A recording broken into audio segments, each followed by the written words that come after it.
that one gun.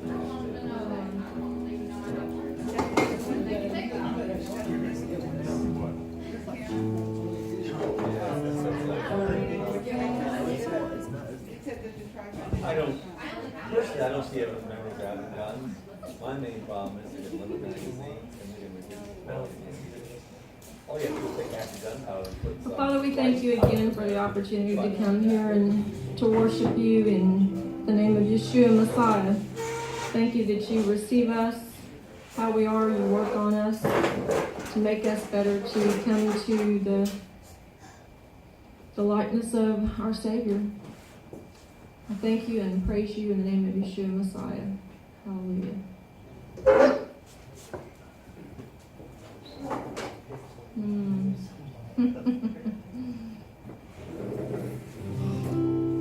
How lovely is your dwelling place, Yahweh Almighty, and my soul longs and even faints for you.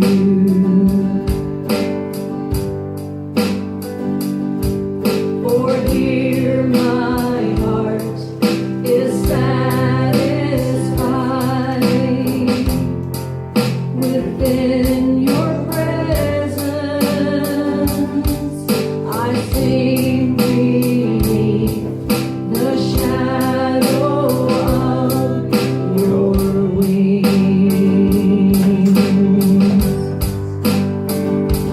There is one day in your courts, there is one day in your house, there is one day in your courts and thousands elsewhere.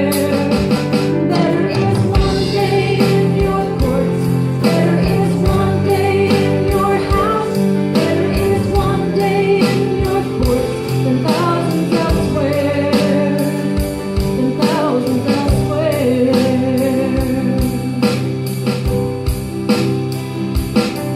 One thing I ask, and I would see,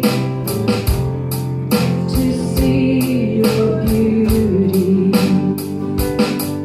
to find you in the place your glory dwells. One thing I ask, and I would see, to see your beauty, to find you in the place your glory dwells. There is one day in your courts, there is one day in your house, there is one day in your courts and thousands elsewhere.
The Father has a plan, though it's hard to see it now.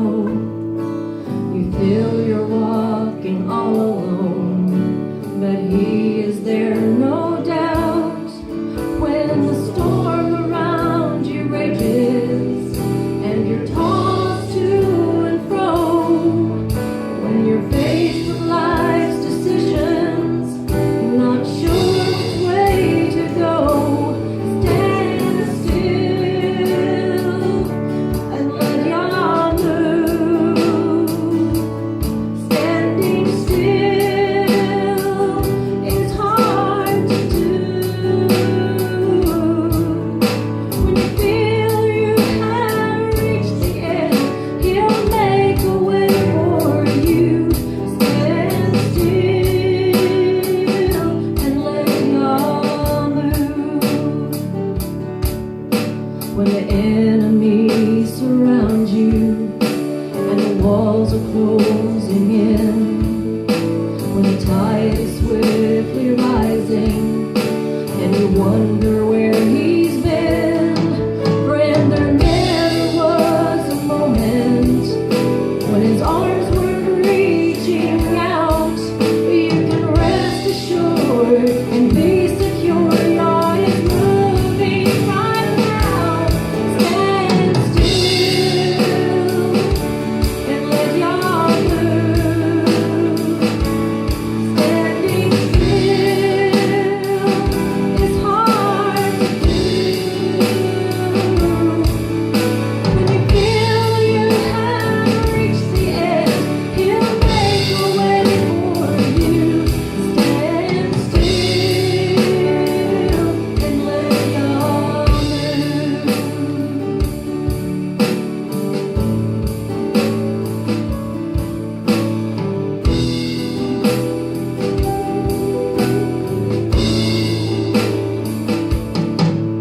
When you feel you have reached the end, He'll make a way for you. Stand still and let God move. The answer will come, but only in His time. So stand still and let God move. Stand still and let God move.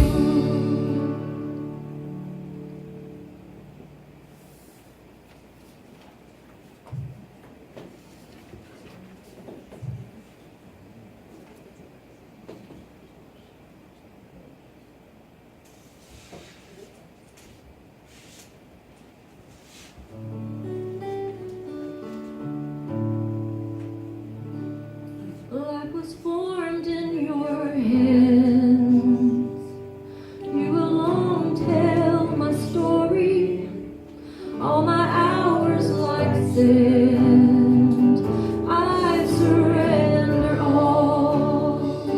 Through the battle I'll sing, 'cause I know you are for me. My whole heart will I bring.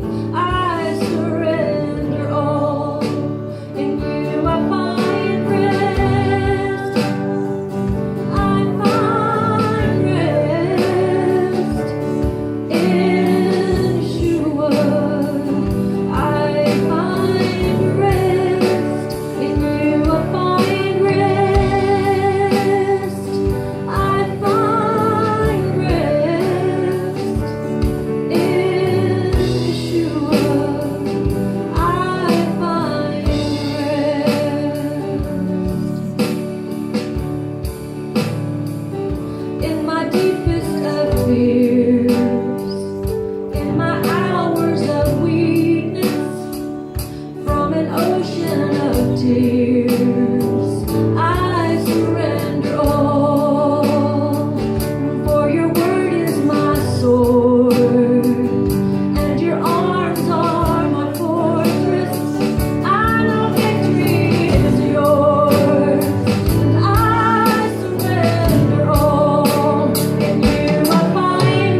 No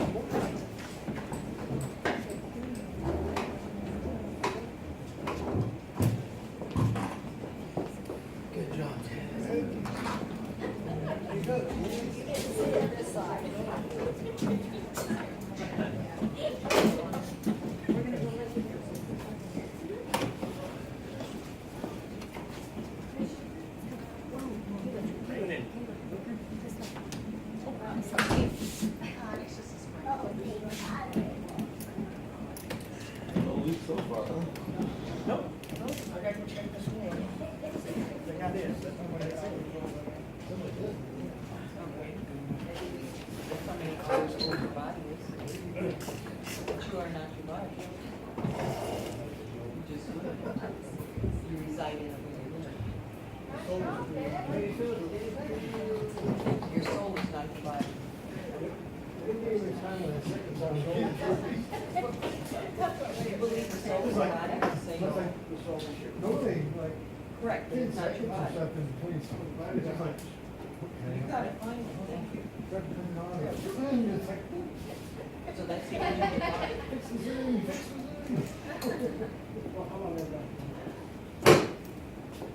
No leaks. No.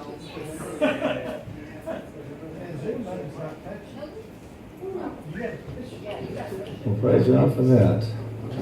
No, we got a major rain storm out there and no leaks so far, so praise God for that. That is wonderful. Key, if you're watching.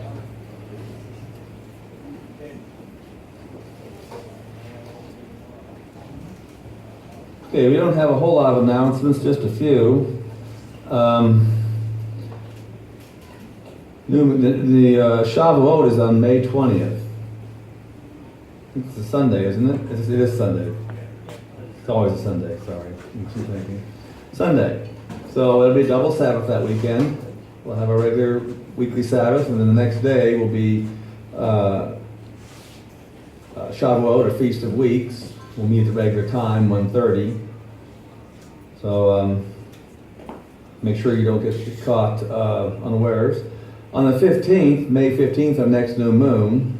So we'll announce that as it gets closer. Because last time we had a new moon, we got kind of caught up, kind of snuck up on us. I don't have any other announcements, I don't think. You think of anything? What's the question? In scripture, it's always like, two people specific times when Yahweh spoke to Moshe, and the man speak to the man, and that's all of that. This is Yahweh spoke to Moshe. Yahweh spoke to Moshe. Yahweh spoke to Moshe. Verbally? I feel it was verbally at that time. I think the prophets were spoke through spiritually and by visions and dreams. I think he speaks to us through his spirit inside our heart and mind.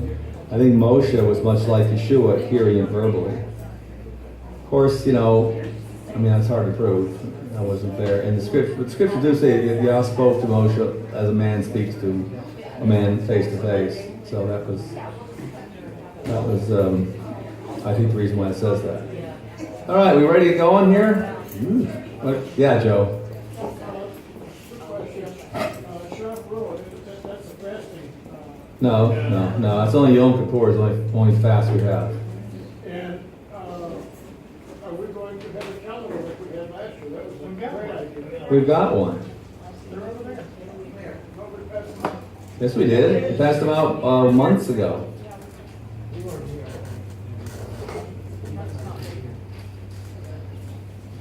Tell you what, if you need a calendar, Greg is going to give you a calendar. No, not just noise. Greg's going to show you it and take it back. I should have handed it to him.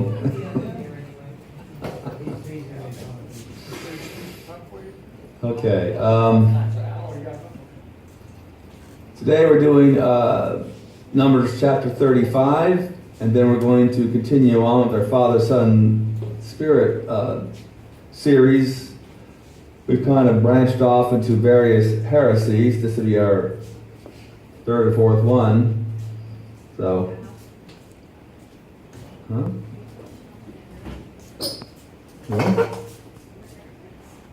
No, we're discussing heresies. We're discussing heresies, we're not disgusting heretics. Though some people might think so. Boy. Yeah. I was thinking the same thing. No, no. I'll have a few comments on my meeting with Pastor Morgan last night. Actually, I met with two pastors last night at the Adventist Church in Fort Smith. Very, very wonderful men, and had a good time discussing with them. And I'll kind of go over some of the things they said, and we'll go from there.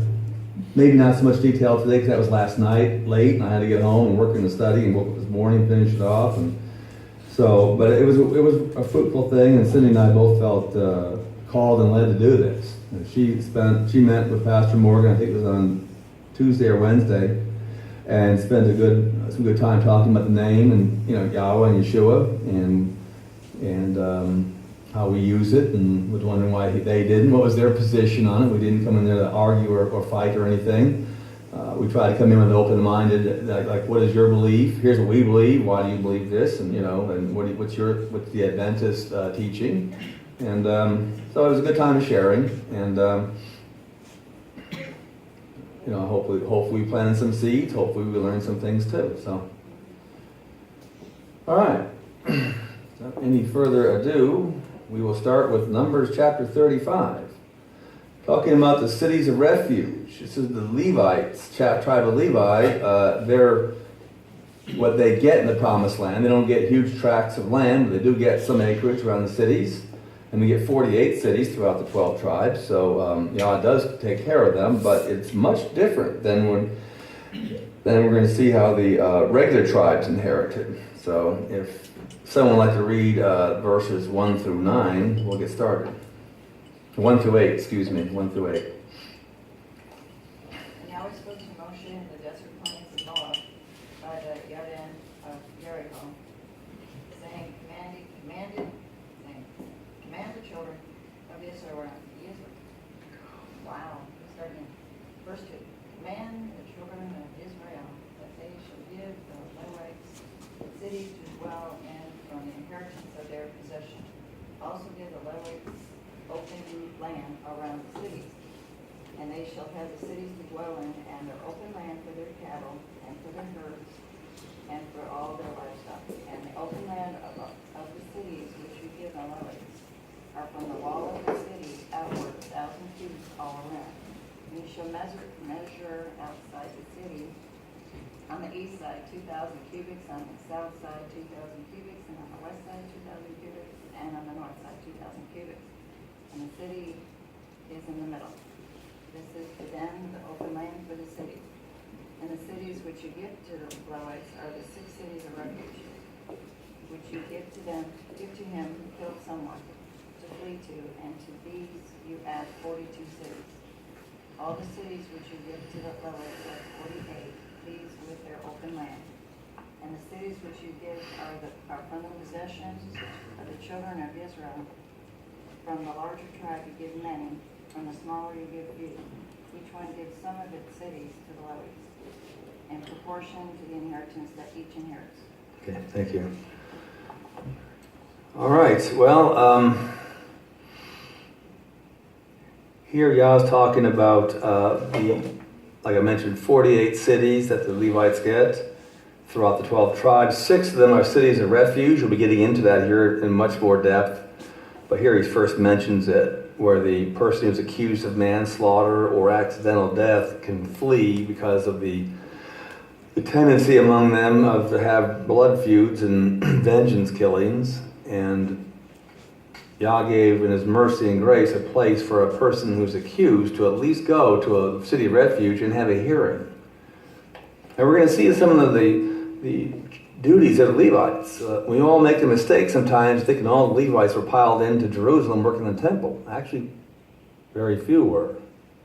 That's where the Aaronic priesthood, who did have Levites helping them, they had courses and they rotated them and all that, but the vast majority of Levites were spread out through the tribes And we're going to see here in a few moments their main ministry was teaching and instructing in Torah and being witnesses in the courts or judges, or at least having a position like expert witness in court cases.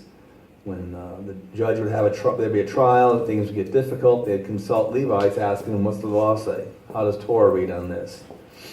And other than that, they were frequently leading worship, and elsewhere we see that in Psalms. But primarily teaching the people. So they were not all piled in Jerusalem. And I think the average Levite probably got to work a turn in the temple from time to time, but mostly they're out among the people instructing them. And this was Yah's usage of that tribe. Okay, they do get some land. That was scriptures I was using. It says they get about 1,000 feet of suburbs around the city. So the cities had a wall. The Levites would get like maybe 1,000 feet around the wall where they can, raise some cattle, grow their own food, have gardens and all that. They were allowed to grow food and have gardens for their own personal use. They were not allowed to have it for commercial use. You didn't see like Levi farms with a huge, tracts of land to sell wheat and all kinds of grain. It was for them, their own families themselves.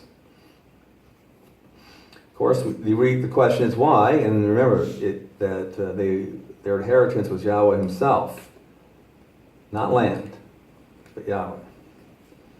So let's look at Deuteronomy 33:8-9. We're going to actually use your scriptures today. Deuteronomy 33:8-9. We'll be getting Deuteronomy pretty quickly here, as Numbers is wrapping up. I think we've only got like 4 or 5 more chapters of Numbers. How many chapters in the book of Numbers? 36. Okay, one more. All right, Deuteronomy 33:8-9. And of Levi he said, your Tumim and your Urim belong to your kind one, whom you tried at Massah, with whom you contended at the waters of Meribah, who said of his father and mother, I have not seen them, and he did not acknowledge his brothers or know his own children, for they have guarded your word and watched over your covenant. This was Moshe blessing all the tribes, and he blesses Levi. Now, when it says, who said of his father and mother, this is Levi talking, I have not seen them, and he did not acknowledge his brothers or know his own children. The reason is he put Yahweh first over his own family. And that's a reason. It was that attitude of Levi throughout the wilderness. They did the same thing at the golden calf incident. And Yah chose them to be the priestly tribe based upon their faithfulness at the different places where the children of Israel rebelled, but Levi stayed faithful. As a result, since Yah was their inheritance, they did not get a land inheritance. Also verse 10, they teach your right rulings to Jacob, and your Torah to Israel. They put incense before you and a complete burnt offering in your altar. That's a loaded verse. The first part, they teach your right rulings to Yaakov and your Torah to Israel, is all the Levites. That's all throughout the land. That's why they're located in all 12 tribes. And they have 48 cities dispersed through all 12 tribes. The last part of verse 10, they put incense before you, that's the sons of Aaron. And they complete burnt offering on your altar, that's the sons of Aaron, who are also Levites, of course.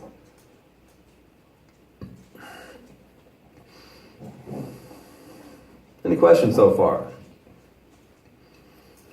One interesting thing I noticed is that the 48 cities of the Levites were there until the captivity in Babylon when Nebuchadnezzar came and dragged off the children of Israel to Babylon for 70 years.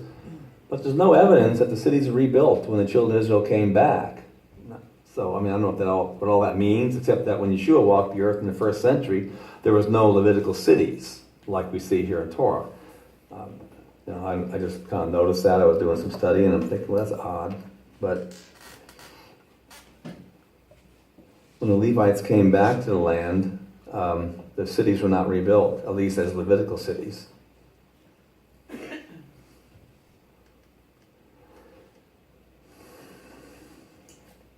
All right, any questions so far? By the way, a few things about Levitical land. It could never really be lost. A Levite, if he ever used his land as a pledge for a loan or something, could redeem it any time he wanted to. No prepayment penalties. And even if he could not rebuy it and the Jubilee came along, he got it back anyway. So if you ever bought a Levite's land, you never really owned it all the way. But that's all right. That's, they can redeem it any time. And when you figure how they were responsible to teach children of Israel the Torah, they did a very noble work. They did a mighty work. And they're a very important function. All right, tribe of Levi was also used in a number of revivals. Turn to 2 Chronicles chapter 17. We haven't done much in 2 Chronicles over the years, but today we will. 2 Chronicles chapter 17.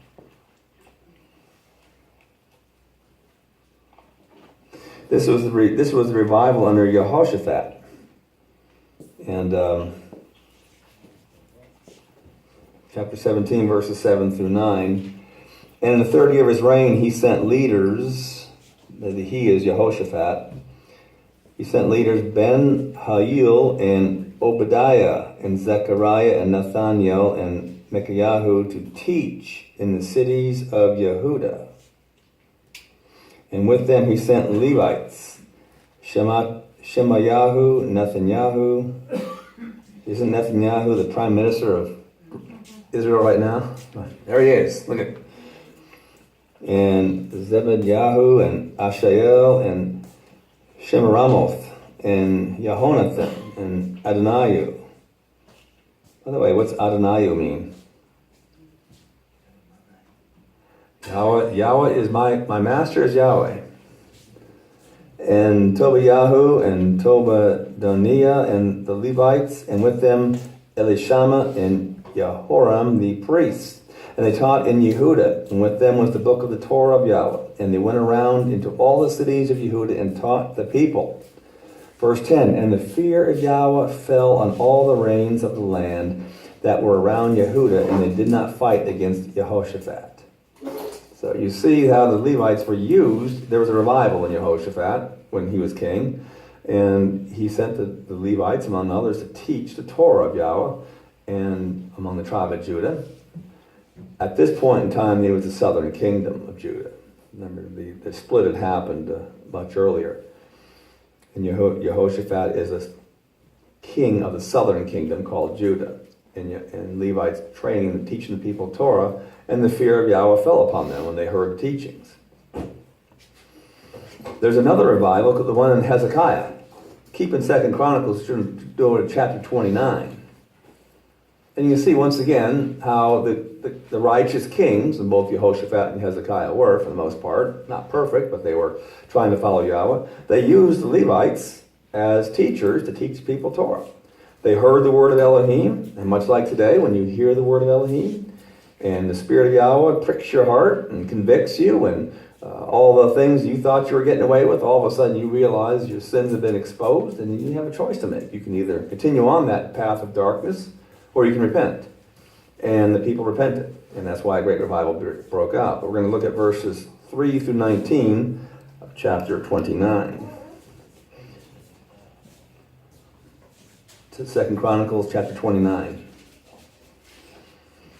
In the first year of his reign, in the first month, talk about Hezekiah, he opened the doors of the house of Yahweh and repaired them, and brought in the priests and the Levites, gathered them in the open place to the east, and said to them, listen to me, O Levites, now set yourselves apart. Set apart the house of Yahweh Elohim of your fathers, and remove the uncleanness from the set apart place. For our fathers have trespassed, and have done evil in the eyes of Yahweh our Elohim, and have forsaken him, have turned their faces away from the dwelling place of Yahweh, and given their backs. We get into a verse in Ezekiel talks about the same thing. They're turning their back on Yahweh because they're too busy worshiping the sun to the east. A very sad event. And they have shut the doors of the porch, put out the lamps. Wasn't the menorah to stay on forever? Wasn't it supposed to be eternally lit? And they have not burned incense or offered burnt offerings in a set-apart place to Elohim of Israel. Therefore the wrath of Yahweh fell upon Yehuda and Jerusalem, and he has given them up for a trembling, for an astonishment, and for a hissing, as you see with your eyes. And see, because of this our fathers have fallen by the sword, and our sons and our daughters and our wives are in captivity for this. Now it is in my heart to make a covenant with Yahweh, Elohim of Israel, so that the heat of his wrath turn away from us. This is Hezekiah, the king, talking. My sons, do not be slack, for Yahweh has chosen you to stand before him, to serve him, to be attendants for him, and burn incense. He's talking to Levite right now. Levites. And the Levites rose up. Mahath, son of Amasai, Yoel, son of Azarahu, and the sons of the Kehalites, and their sons of Merari, Kish, son of Abdi, Azariahu, son of Yahalel, and of the Gershonites, Yoah, son of Zimat, Eden, son of Yoah. And the sons of Elitzaphan, Shimri, and Yael, and the sons of Asaph, Zechariah, Mattaniah. And the sons of Heman, Yahiel, and Shemi, and the sons of Yehuthun, Shemaiah, and Uziel. And they gathered their brothers, and they set themselves apart, and went according to the command of the sovereign at the words of Yahweh to cleanse the house of Yahweh. And the priests came into the inner part of the house of Yahweh to cleanse it, and brought out all the uncleanness they found in the Hekal of Yahweh to the courtyard of the house of Yahweh. And the Levites received it to take it outside to the Wadi Kidron. Probably a bunch of idols. Who knows what was in there? But it was very offensive to Yahweh. And they began to set apart on the first day of the first month. On the 8th day of the month, they came to the porch of Yahweh, and they set apart the house of Yahweh in 8 days. On the 16th day of the first month, they had finished. I wonder if they had Passover. Maybe that was the house of Yahweh prepared to have a Passover. It doesn't say. I'm just asking. Then they came in to sovereign Hezekiah and said, we have cleansed all the house of Yahweh and the altar of burnt offerings with all its utensils, and the table of the showbread with all its utensils. And all the utensils which sovereign Ahaz in his reign had pushed aside when he trespassed, we had prepared and set apart, and see, they are before the altar of Yahweh. So we see the Levites cleansing the temple that had been defiled by the king prior to Hezekiah. King Ahaz, I believe is what he said there. Yeah, Ahaz. Later, Hezekiah will send the Levites out to teach the people Torah. Starts off by cleansing the temple. Obviously, the sons of Aaron went inside the temple, but the Levites stood out in the courtyard and helped them to get rid of all the whatever was offensive and unclean. Revival began with the priests, with the king, a righteous king who used the priestly tribe of Levi to cleanse, to teach, to instruct. And Yah uses his preaching of his word, his spirit falls upon the people, and revival begins. Okay. Any other questions? If not, let's go on to chapter, continue on. We'll go to verses 9 through... So we'll read verses 9 through 21. Now we'll get into the cities of refuge in more depth. Yahweh spoke to Moshe, saying, Speak to the children of Israel and say to them, when you pass over the Jordan into the land of Canaan, then you shall choose cities to be cities of refuge for you. And the manslayer who struck someone mistakenly shall flee there.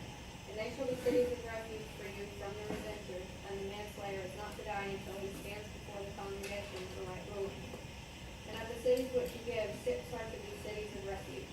Give 3 cities beyond the Jordan, and give 3 cities in the land of Canaan as cities of refuge. These 6 cities are for refuge for the children of Israel, and for the sojourner, and for the settler in their midst. For anyone who mistakenly strikes someone to flee there. But if he has stricken him with an instrument of iron so that he dies, he is a murderer, and the murderer shall certainly be put to death. And if he has stricken him with a stone in the hand by which one could die, and he does die, he is a murderer, and the murderer shall certainly be put to death. Or if he has stricken him with a wooden instrument that could kill, and he does die, he is a murderer, and the murderer shall be put to death. The revenger of blood himself puts the murderer to death. When he meets him, he puts him to death. And if he thrusts him through in hatred, or throws an object at him while lying in wait, so that he dies, or in enmity he strikes him with his hand so that he dies, the one who struck himself shall a murderer. And the revenger of blood puts the murderer to death when he meets him. Okay, thank you, Emily. Okay, we're talking about the cities of refuge. There were 48 cities were given to Levites throughout the tribes. 6 were called the city of refuge. 3 on the eastern part of Jordan. Remember, that was for Reuben, Gad, and the half tribe of Manasseh. And 3 on the western part from the river Jordan to the other 9.5 tribes. And this was specifically for a person who accidentally caused the death of somebody else. Well, we don't know if it's accidentally, but I mean, there's question. And this was a place he can flee to get justice, because Yah demands that there's a hearing and that he has a chance to present his case. There's no video cameras back then, and 2 people working in a field, and a guy swinging an axe, and the axe head comes off and hits someone else, and he dies. It looks pretty fishy. It looks like murder, doesn't it? And it can look that way. And so this gave him a place to go that way, because frequently the members of the deceased one's family would want to take justice in their own hands. You just don't see vigilantism anywhere in the scriptures. Yah just condemns it. He wants due process. You probably hear that term a lot in our culture. That's where it comes from. Even a murderer got his day in court, a chance to present his case. The evidence and the witnesses were called. It is interesting, though, that Yahweh puts the cities of refuge among the Levite cities. I'll think about that for a moment. Why is that? Because justice, at its very core, is religious. He wanted the priestly tribe to be the ones involved in the trial, involved in meting out justice for either the person was innocent or guilty, not the state. It was, he could have put these cities of refuge anywhere, really. But he put them among Levi, and he told Levi that they would be the ones who would be hearing the case. So we learned a few things. Vendettas and feuds and all that is not of Torah.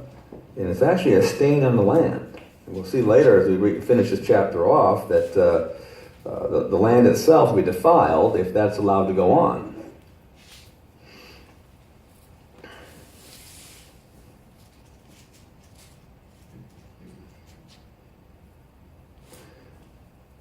Turn to Deuteronomy chapter 19.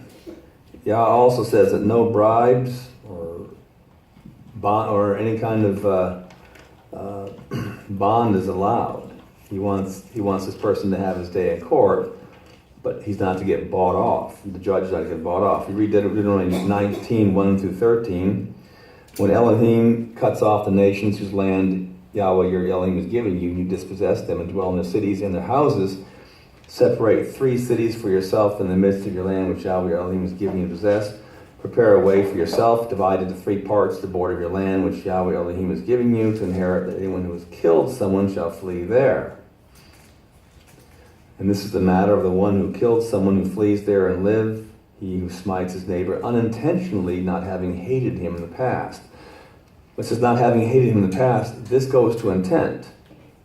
Another big part of our law is intent.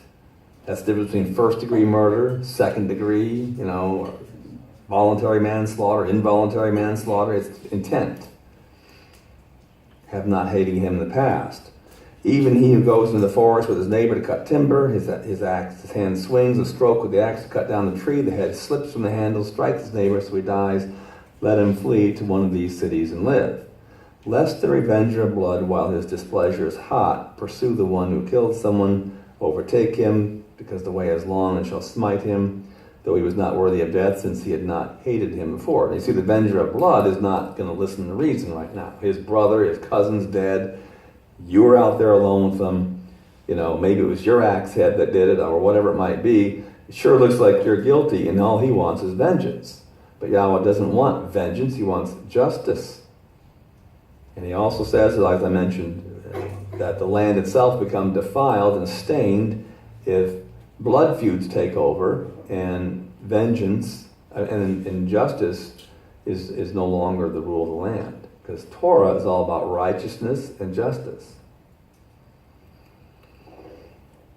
Therefore I'm commanding you, saying, separate 3 cities for yourself, and if Yahweh Elohim enlarges your border as he swore to your fathers, and has given you the land which he promised to give to your fathers when you guard all this command to do it, which I'm commanding you today, to love Yahweh Elohim and to walk in his ways all the days, then you shall add 3 more cities for yourselves besides these 3.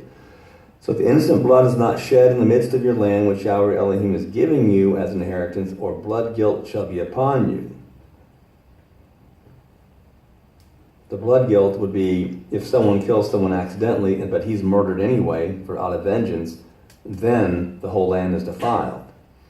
But when anyone hates his neighbor, there goes to intent right there, and shall lie in wait for him, there's intentional murder now, and rise against him and smite the life from him so that he dies, then he shall flee to one of these cities. And the elders of the city shall send and bring him from there, and they give him into the hand of the revenger of blood, and he shall die. Your eye shall not pardon him, but you shall purge the blood of the innocent blood from Israel, so that it might be well with you. No pardon, no bribes, no negotiations. If he's guilty of first-degree murder, he was to be executed.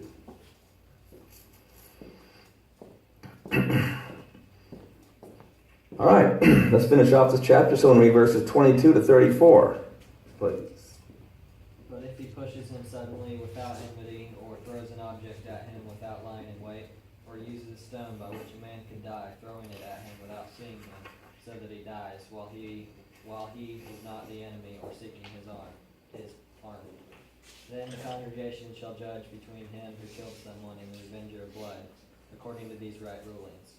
And the congregation shall rescue the one who killed someone from the hand of the revenger of blood. And the congregation shall return him to the city of refuge, where he had fled, and he shall remain there until the death of the high priest who was anointed with the set-apart oil.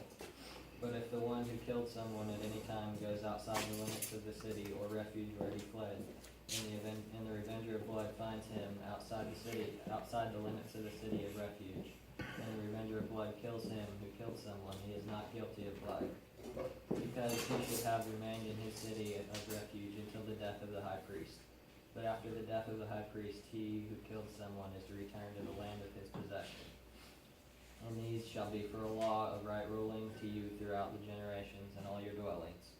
Whoever kills someone has to be put to death as a murderer by the mouth of the witnesses. But only one witness does not bear witness against someone to die. And take no ransom for the life of a murderer who is guilty of death, but he shall certainly be put to death. And take no ransom for him who has fled to the city of refuge to return to dwell on the land before the death of the high priest. And do not profane the land where you are, for blood profanes the land, and the land is not pardoned for the blood that is shed on it, except by the blood of him who shed it. And do not defile the land which you inhabit, in the midst of which I dwell, for I, Yahweh, am dwelling in the midst of the children of Israel. Okay, thanks, Joseph. Okay, more Torah, more instruction verses on how the person who fled to the city of refuge was to be handled. Basically, an inquiry was to be called. Witnesses were to be summoned. They were to look at all the evidence best they can. If he was guilty, he was to be turned over to the person who was pursuing him for execution. If not, then he's allowed to go free. And notice there's no life imprisonment. There's no negotiations or anything like that. If you're innocent, you're allowed free. If you're guilty of capital crime, you're executed.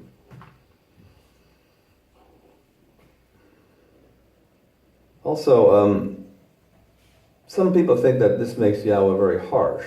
All those remember we talked about Marcion? This is the kind of verses he hated. That's why I thought the God of the Hebrews is an ugly old God. Look how mean and vicious he is. But why is Yahweh so stark in his punishments against murderers? Well, I mean, there is the preventative aspect of it. Obviously, the penalty's high, so if someone's going to be lying in wait for someone, you're going to have to really think about that if you're caught. But he mentions the land being defiled. He mentions land being stained. My Bible here becomes like unclean. Good. Looks like Cain and Abel. The ram cries out Why? because the blood has been spilled Yeah, but why does that mean? wrongly. True. How about this? Everyone was created in the image of Elohim. Yahweh gave life. He put his image in all mankind, whether they're fallen, redeemed, saved, or what.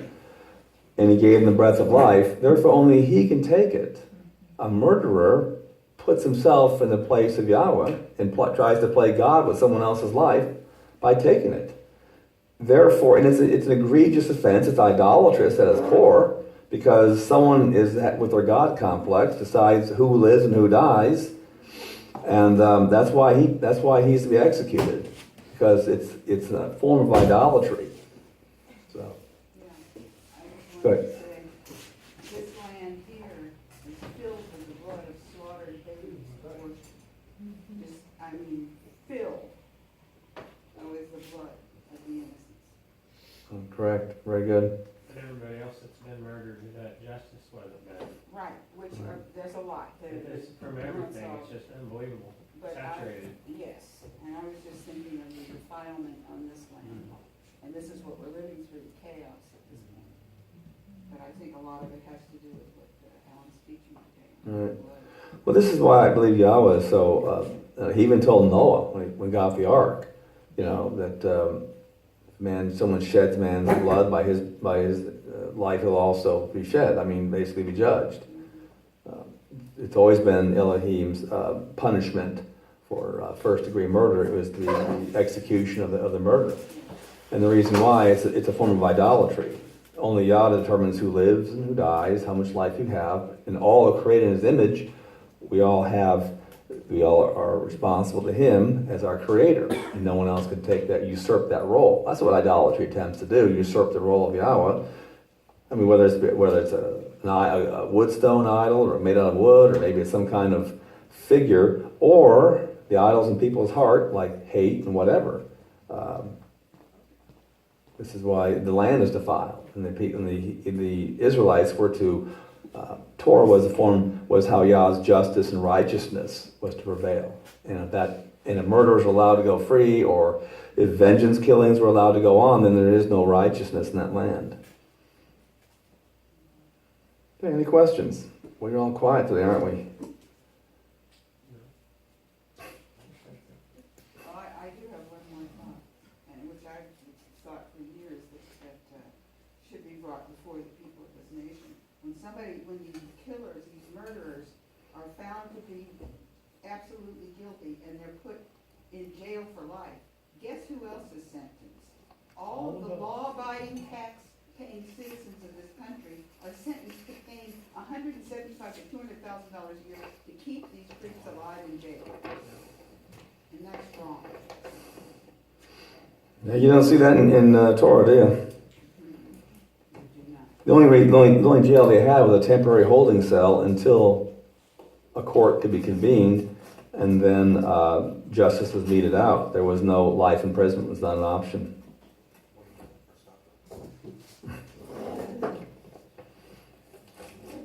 All right, let's go ahead and just segue right into Father, Son, Spirit study again. And today should not be too long. We're talking about another heresy.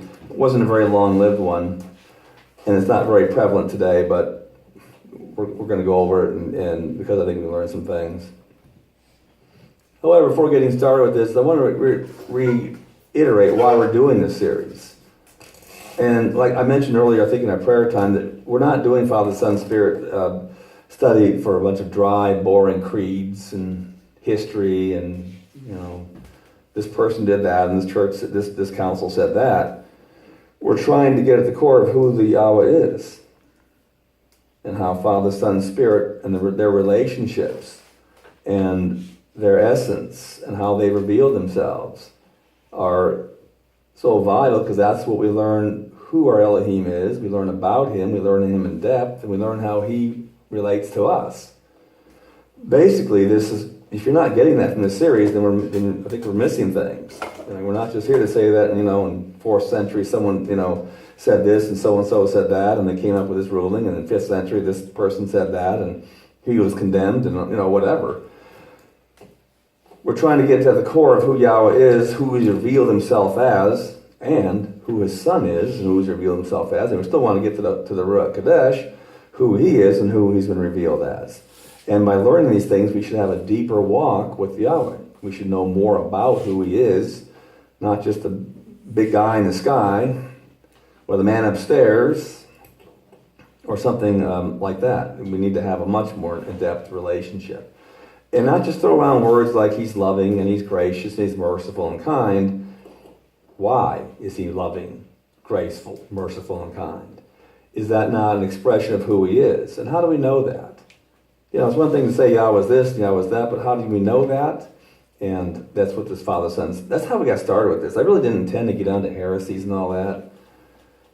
I really didn't. But I kept thinking that, you know, if we're going to talk about the Son, and we were getting into Yeshua, who he is, and who he reveals himself as, there was a lot of other opinions out there, a lot of other teachings out there, and a lot of them around today. So I thought we needed to deal with them. I think Brother Ted had an experience this week, didn't you, with someone who said that Yeshua was created. And he mentioned one verse in Colossians taken out of context, and Ted rightfully showed him, was going to show him, you know, if you just kept reading, he could have showed you what that verse meant. A lot of the, let's say, heretics or those who don't understand who Yahweh is do that. They'll cherry pick a few verses, take them out of context. Arius did that in the 4th century. You know, I was mentioning to Ted earlier, we were talking, I said that, you know, the teaching that Yeshua is created can be a powerful teaching if you cherry pick the right verses and put them all in one page. It looks pretty close, like, yeah, he was a creature. The trouble is, if you take all the verses, you see his dual nature. You see the fact that he was Elohim and human at the same time. And a lot of the people who make statements like that, of course, they don't do that. So that's why we're doing this, so we'll know who Father, Son, Spirit is, and maybe just as importantly, who is not. So I hope you're getting that. I mean, I sometimes fear that, you know, we dig into all this stuff, and it gets to be kind of dry and boring for some. Some aren't really in tune with church history that much, or creeds, councils, and all that kind of thing. But just remember, the very early church had to fight for the gospel. There was a number of gospels out there. There was a number of aberrant, hateful, satanic teachings out there. And the early church had to fight for which Yeshua are we talking about here? Which God are we talking about here? What gospel? Which one saves? We've been over that a few times. And we'll go over a gospel today that once again does not save. Sometimes you have to walk down this ugly path. I mean, you know, everyone says you're being negative. Not really. You're standing for truth. And you're presenting the truth of who Yahweh is. And sometimes you have to tell them, you have to stand against who others say he is. Because it's an error. All right, let's review last week quickly. We talked about Nestorianism. Bishop Nestorius was a bishop in the 5th century, I believe, or 4th century. 5th century. And he started a teaching that said that, you know, he was bishop in 428 in Constantinople. And he was teaching that Yeshua was not born Elohim, but he was a man who became Elohim through a union of his will with God. So he's not Elohim. So Yeshua was not Elohim by nature in essence, but by a moral act of will. So he still claimed that Yeshua deserved worship because Elohim was in him. He didn't claim that Yeshua would deserve worship because he was Elohim. He denied his essence was the same as the Father's. We went over last week that, you know, once again, almost all of these heretics start off with a problem with the incarnation. If you believe and understand the incarnation is Yahweh becoming man, being born a human, just like all of us were, carried 9 months in the womb, born just like anyone else was. But a lot of these cults and heresies just can't fathom that. They can't handle that. And they always seem to have a problem with the incarnation.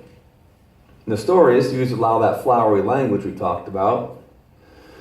He said the Son, or Logos, was too infinite, too powerful, too omnipresent and omniscient, and too this and to that to be localized in one body, even though the scriptures clearly determine that and declare that. But Nestorius, no. We talked about the incarnation a little bit last week. Go ahead, Christian. It's kind of funny that, you were talking about how, like, Yahweh was too great to be localized, but, I mean, if, Yahweh's great, Yahweh can do what he wants, even if he wants to be localized in a baby. So it's kind of weird how you're just like, you're putting, you say that God is, like limitless, but at the same time you're limiting the Father. Exactly. Yeah. Yeah, it's a logical fallacy, isn't it?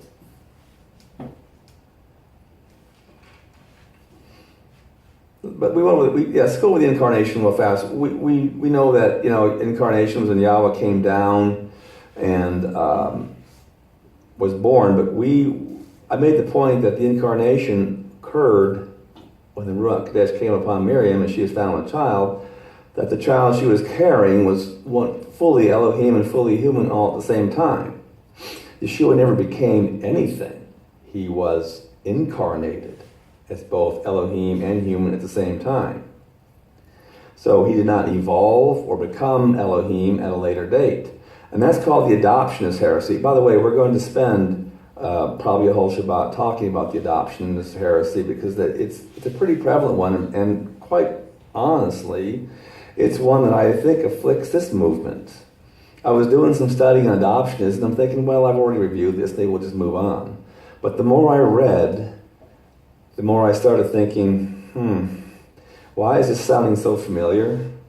And why is this things that, if you go online and go to some of the, let's say, Hebrew Roots Movement websites and read some things, you some of this gets awful perilously close to it. So I think we do need to spend some Shabbat on the adoption heresy, because it sounds good, and because it sounds reasonable in many ways. So Nestorius was probably an adoptionist. He believed that not at the incarnation, but the baptism, when the Father says, "This is my Son whom I'm well pleased," Yeshua comes out of the water, the dove, which was symbolic of the Ruach Kodesh, comes down and comes upon him, the Spirit comes upon him, and at that point he became Elohim or something. That's when he was adopted, is according to what Nestorius and others teach. So, and that's wrong. It's wrong on every level. But we'll talk about that more in depth. And we finished up last week asking, what's the problem with his teaching? And by the way, I can sit here and pick on their teaching. They can pick on ours too. The question is, which gospel saves? You really want to get down to it. What was the gospel about? It's about salvation. It's about relationship with Elohim. It's about coming to him and having your sins cleansed in relationship. Well, which gospel saves, and which one do the apostles preach? We figured that Nestorius was wrong on a number of levels. First of all, if only Yahweh can save, and he had to come down to effect our salvation, well, that removes the Jesus of Nestorius, doesn't it? Because he was not Elohim. You see, the gospel that I believe the apostles taught is that Yahweh came himself personally to save us. He did not use a man to save us. He did not use a created creature to save us. He came down personally to save us. Nestorius did not teach that. That's why the incarnation is very, very powerful and very, very crucial to the faith. And if you read a lot of pagan books, they'll attack the incarnation from one side to the other. The Christ, the Messiah of Nestorius, was simply a man, an exalted man, but an exalted man does not save.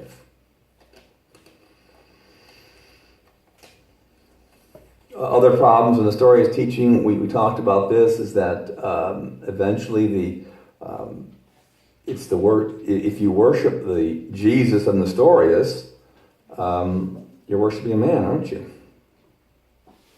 Since he's not Elohim, I don't care how exalted Nestorius says he is, he's still a man, he's still a creature, and now you're guilty of what?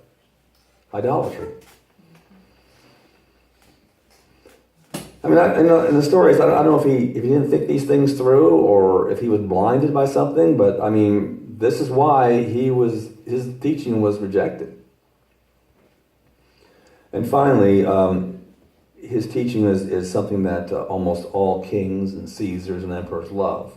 Because if some commoner like Yeshua can evolve the godhood, well, doggone it, don't you think the king of Persia or the emperor of Rome can do the same thing? And you bet they can. And they're going to tell you they did. And emperor worship was a huge problem all throughout the church history. And I mentioned last week how Polycarp was executed for that reason. He refused to burn incense and say Caesar is Lord, and he ended up at the being executed, martyred. Go ahead. It says that the Church of the East never accepted it as a condemnation that led later to the Western Christians giving the name Nestorian Church to the Church of the East, where his teachings were being orthodox and in line with his own teachings. Nestorius was remembered among three Greek teachers of the Church of Bishop Theodore, Tarsus, and Theodore of Mystic. Somewhere that place there. Parts of the Church of the East Eucharistic service, which is known to be among the oldest in the world, which contributed to the prayers tribute to Nestorius himself. Right. Yeah, his teachings went east. The Church of Assyria had a lot of Nestorianism in it. All right, let's go for the new material today. Today we're going to talk about monothelitism. Another easy word, right? Say that 5 times real fast. Monothelitism. You sure you aren't cursing? Huh? You sure you're not cursing? This is not to be confused with monophysitism, but there's a connection. Remember that one? Monophysitism said that Yeshua was one nature.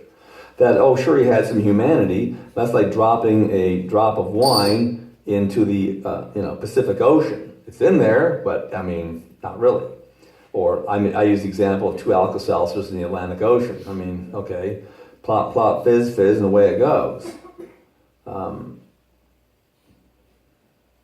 Again, most of these heretics are trying to defend some part of Yeshua's nature. And the monophysicists felt they were defending his divinity, but in effect, again, preached a gospel that could not save because they denied his humanity. Today, we have the monothelitism. So let's get some background on this.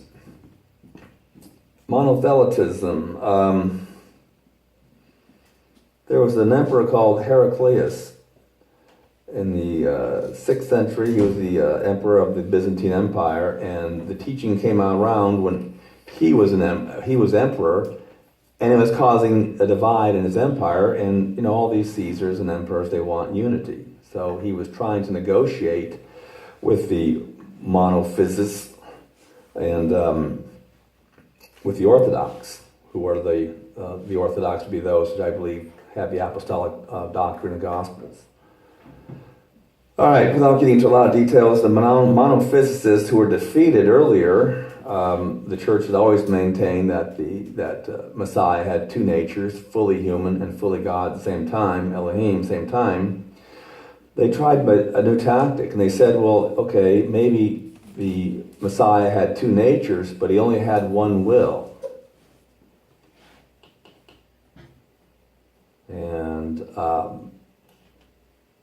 at first that sounds pretty good, doesn't it? He's only got one will. Now 2 natures, 1 will. Now most everyone agrees that that one will would be the divine will. All right.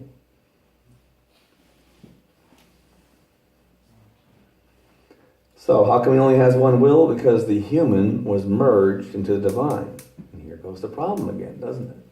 If the humanity is merged into divine, then humanity loses its essence, it loses its nature, then he's back to one nature again. And that's what the monophysicists really wanted. That's their belief. They were using this, what's called monothelitism, as one will, as a way of saying that he was of one will, was a stepping stone, the bridge to go back to one nature. Right. Unfortunately, the emperor bought into this. He didn't really think it through. He wasn't a theologian, neither was Constantine. He wanted unity, and he thought, well, if the Orthodox can go along with this, we still have two natures, ostensibly, and just one will, and the monophysicists can agree to this, then I can have unity. Well, he didn't realize that the fix was in. The monophysicist could easily say, well, he's got one will and two natures, so it's just a bridge stone to the one will, one nature. Go ahead, Ted. Well, it goes kind of like what Greg was saying, I think, in that Yeshua's humanity gave up his right to his own will and submitted it and subjected it unto the Father's will. So he had two wills, but he, in essence, became one will in that he was willing to let the one lead the other. So As long as he had two wills, yes. See, that's the Orthodox position. He had two wills, and the human was subject to divine. But he still had a human will. See, the it should be tempted. Yes, that's why it's right. Obviously, when the evil one tempted in the desert, he couldn't tempt his divine side, but he could tempt his human side. And he had a human ability, a human will to sin, if that's the way he wanted to go. See, he had to be tempted, folks, as a perfect human in order to represent mankind. If he's down here with no human will, then does he really have a human nature?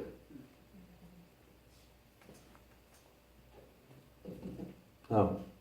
If he was created, and this is where the church ended up, if you take away any of the properties of a nature, then that nature is no longer genuine. He had to have a divine nature, a divine will. In order to have a real human nature, he had to have a human will. Whereas the monothelitists were saying, well, he's only got one will. Sure, he's got two natures, but only has one will. Well, that was, like I said, just a stepping stone back to one nature. Go ahead, Ted. Well, they saw him eat, they saw him drink. They didn't go around saying he was holding his breath his whole life. So he was human. He had, he had all those, he had to do everything that we had to do. So, he was not divine in total, because he had to do everything that we did to live on this earth.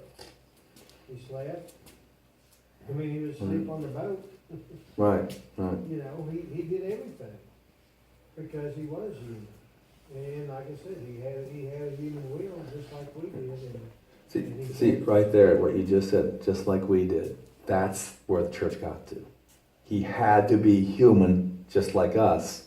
Therefore, he had to have all the properties that we have that make us human, he had to have. If he had anything less or anything of some other hybrid whatever, then he's not like us. And he had to be like us. He had to be the second Adam. Well, the first Adam was all human, and boy, he had a will, didn't he? Just ask, we found that out the tree, didn't we? He had a will, and he chose the wrong way. So Yeshua had to have all the human properties of the first Adam in order to be the real second Adam, in order to represent us. He had to be one of us. Go ahead, Caitlin. I would think his prayer in the garden would have made that clear. I mean, if he didn't have a human will, it was the human side that said, if possible, let this cup pass from me. Mm-hmm. I mean, but not my will, but thine. I would think that would distinguish pretty clearly between. Yes, he says, not my will, my human will. Not exactly. Because you're right. What is divine will? It's not. The church has always taught that it wasn't his divinity that hung on the cross. Okay. Right. It was his humanity that suffered and died. Because in his divinity, he could have chosen not to die. He could have chosen not to feel pain. But in his humanity, he didn't want to go through that. Completely Very, understandable. very well. That's very good. I like that. And to the point of blood, Yeah. and is, coming out of it. Let's sum up this like this.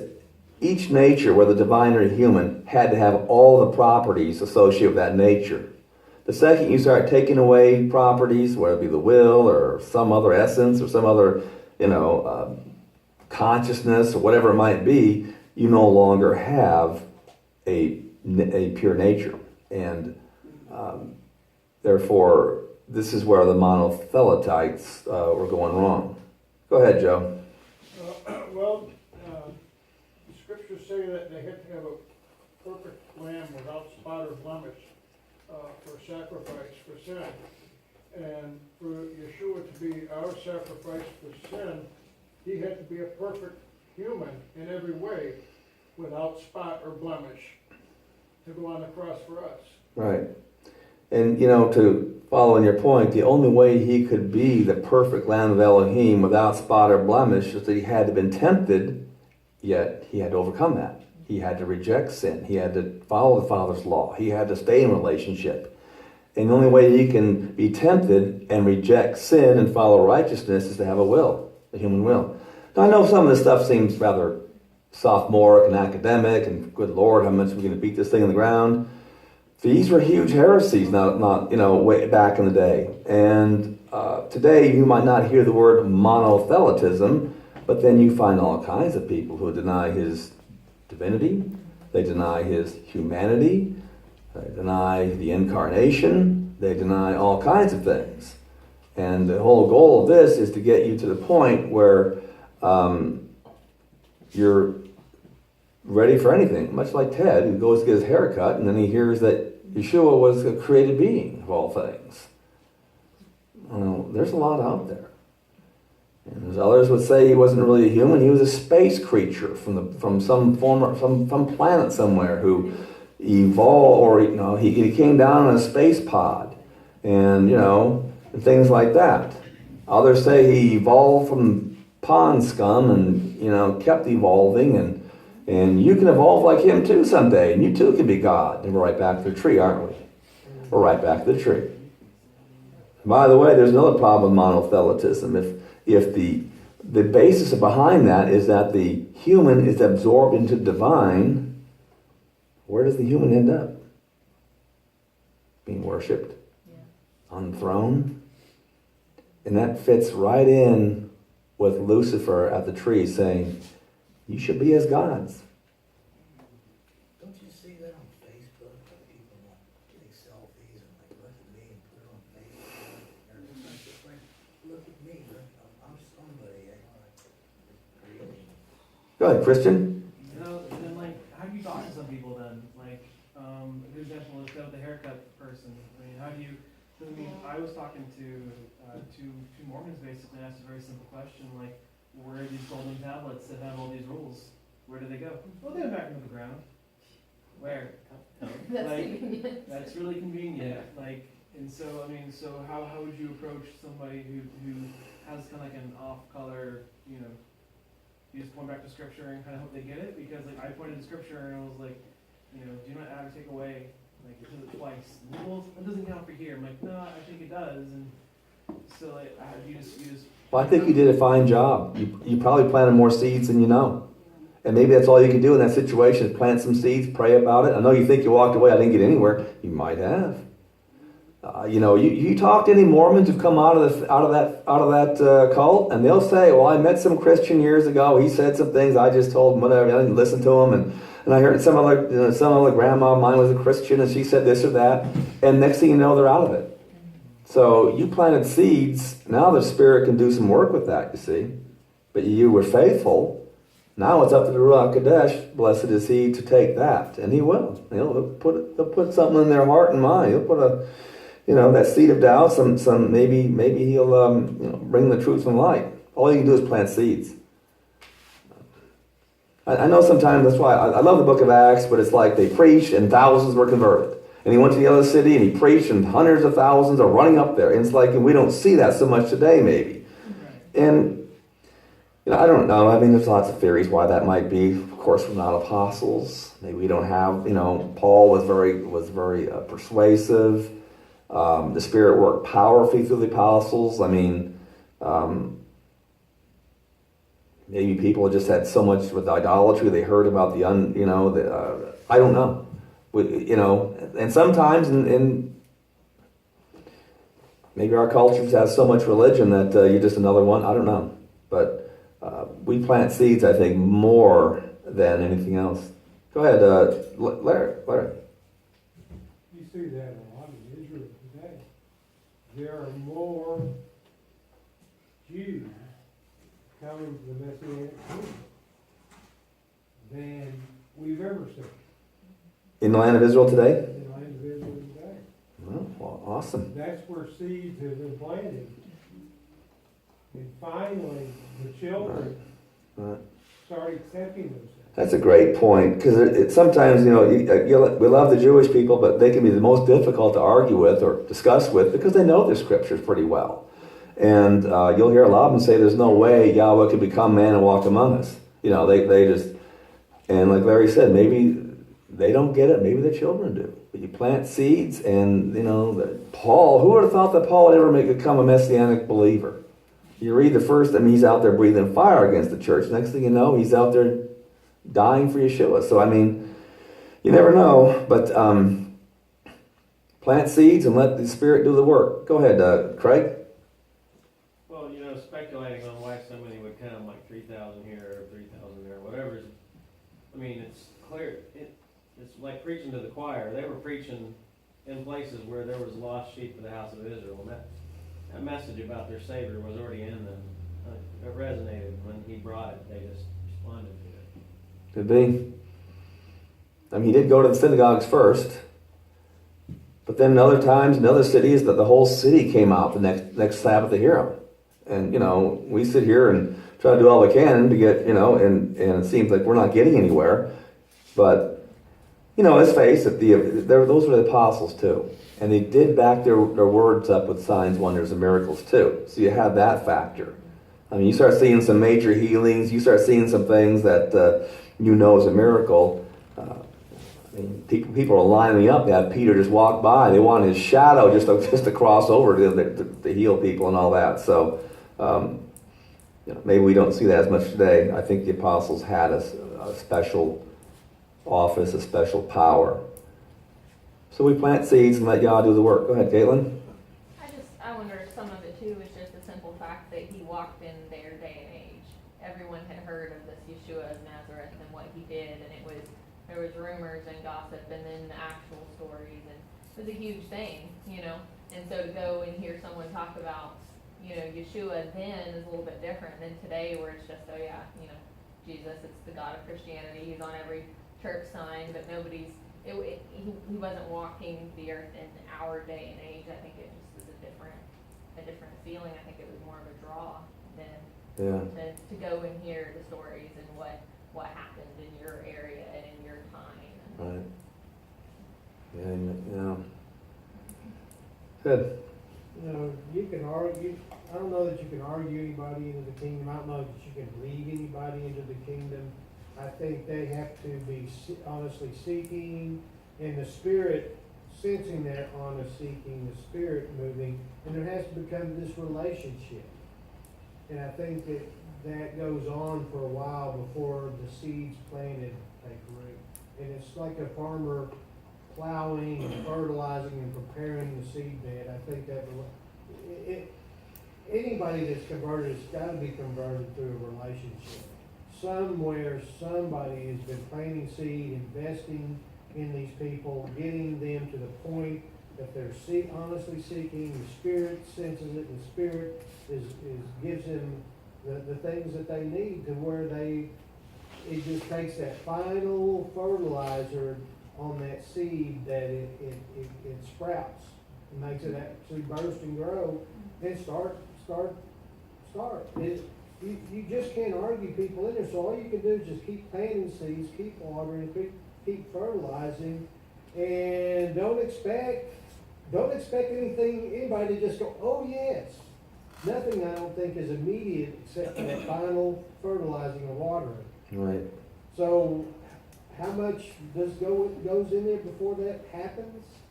So it's a rare thing, is what I'm getting at. I agree. So don't get discouraged if you're planting seeds and you're not seeing the harvest, because you never know. And I think didn't Yeshua say, he said, look up for the fields that are white with harvest, but the whole point is that other people had planted them, and now the apostles were to go out and harvest them, or maybe the apostles planted and someone else was to harvest. We're all part of that process. In this process, I agree. It's very rare if someone you hear the gospel and, oh, I gotta have it, and I'm sure it happens, but. Well, there was a seed planted somewhere in their life. Yeah. Right, someone planted a seed somewhere. Right, and so it's one of those things, for you to be there in that moment, if you consider how few will be saved compared to how many have existed on the earth, it's rarer than gold. And so to expect that you're gonna dig around in your 70, 80, 90 years of life or whatever, that you're gonna see very many, it's not realistic. Right. Well, I have a quote from Winston Churchill. Men will stumble upon the truth, but they will most of the time get up and brush themselves off and keep walking. Yes. Yes. Yeah, I've read that quote. And that's what I'm saying, is the majority of people are it's gonna be like water on a duck's back. It's not gonna stick. Because they already have their own God in charge, and they're not seeking. That's a good point. All right, let's sum this. Go ahead, Patty. Yeah, there's, many souls really do need to fall really deep into darkness before they can come and see the light. All right. Let's sum this up and we'll finish with this. Why is all this crucial? He must have two wills because he has two natures. The second you limit the will, you limit a nature. The second you limit a nature, now he's either no longer divine or he's no longer human. And you're right back to a gospel that's not a saving gospel. You're right back to a Messiah who's not the one that the Scripture declares. Second of all, once you remove any property from a nature, that nature is no longer genuine, viable. It's no longer the real thing. It's no longer the real McCoy, if you want to use that term. So in order for something to be human or divine, it must have all the properties of that nature. In the end, the monothelites, if I can say that word, ended up with the same error as the monophysites. Looks like that might have been the plan all along. I don't know. But they ended up denying his humanity, or even worse, absorbing his humanity into his divinity, and now worshiping creature as well as creator, committing idolatry, elevating humanity to the divine, which was right back at the garden, because that's what the serpent offered Eve. You should be as God. You determine for yourself what's right and what's wrong. You'll be on the throne. Yah knows in the day you eat thereof, you'll be like him. He's just jealous. He's envious. He doesn't want you to be like him. Well, a lot of these heresies end up right back in the garden. And as I mentioned earlier, governments and the state and kingdoms and kings are more than happy. This is, a lot of them have so much power, they want to be worshipped too. And these kinds of aberrant teachings get them what they want. So frequently the powers that be are all for this. All right, any questions? Go ahead, Ted. I just think when Paul saw him on the road that he didn't see any humanity left in it, and that's why he was so afraid of him, because he saw his full power, and that he had full authority to. Well, we don't know what Paul saw. He saw when Yeshua knocked him off. He saw a blinding light. Did he see actually Yeshua on the throne? Maybe. He saw the resurrected Yeshua. Right. And that's what I'm saying. There was no you know, there was no humanity in it. Well, he didn't see a suffering servant. He saw a resurrected mighty king. He retains his humanity even in yes. Well, okay, well, that's another study someday. All right. Next week we might talk about adoptionism, and not just for the academic exercise, and not just for yet another heresy, because how it relates to the Hebrew Roots movement, because I believe a lot of people in this movement get perilously close to that line. Some walk down that road. Some have gone way too far down that road. And adoptionism is there's many forms of it. And I think there's a form today in our movement. And I think it is very dangerous in that it takes people's zeal for Torah keeping. It takes people's zeal and their enthusiasm and energy to follow Yahweh and to be all that they can be and to follow Him to the nth degree and take this Torah and do every little thing in there. And all those good vibes and all that good energy and good intentions, then twist it. And it's the twist we got to be careful of. Because then we go from salvation by grace through faith, and there's an and tacked on, or there's a but tacked on, or there's something tacked on to it, and it no longer becomes grace through faith, it becomes something else. And we've got to be careful of that, because, and not just this movement, but the Hebrew Roots movement has that Achilles heel. And we'll talk about that next week. Little side note, but this is, 21st century, and this is what we have to deal with. Just think, hundreds of years from now, people will be writing about the heresies of our age. And there will be many books written. Nothing new under the sun. Nothing new under the sun, right? But we'll talk about adoptionism next week and why it's kind of a nefarious one, because it creeps in slowly. And it kind of infects the person. And next thing you know, they get into more of a works righteousness, and then it just continues to build. And not to give it away, but the Pharisees, I think, might have had some problems in this area. And, so we'll talk about that next week. All right, any questions or comments, and we'll close. Okay. Let's close with the Aaronic blessing then.